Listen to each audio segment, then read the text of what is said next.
DJ Kundan Raj सीधी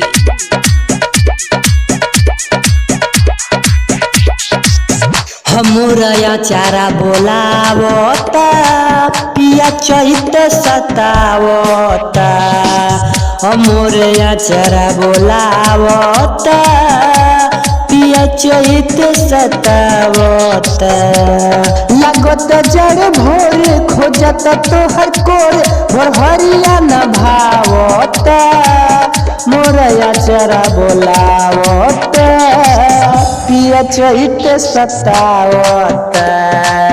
DJ Kundan Raj सीधी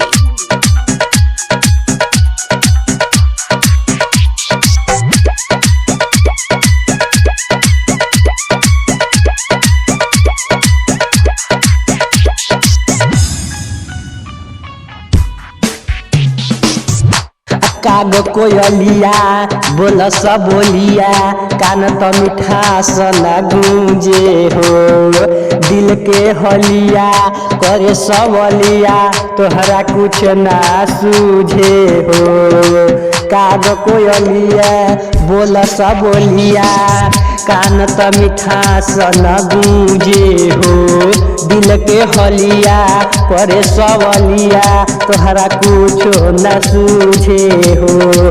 देखे ऐसन साजा मिले का तोहरा मजा का याद नहीं आवता मोरया चारा बोलावता पिया चैत सतावता मोरया चारा बोलावता पिया चैत सतावता। डीजे कुंदन राज सीधी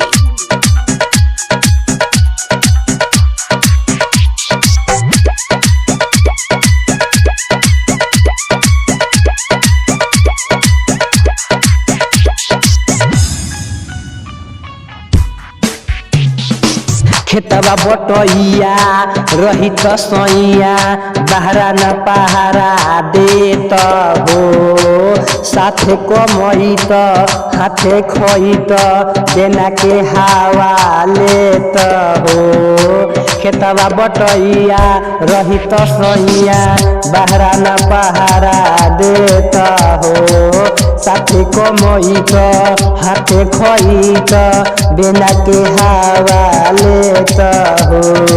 पिया पंकज विकास का करे निराश इन्हें नहीं पावत मोरया चेरा बोलावत पिया चैत सतावत मोरया चेरा बोलावत पिया चैत सतावत।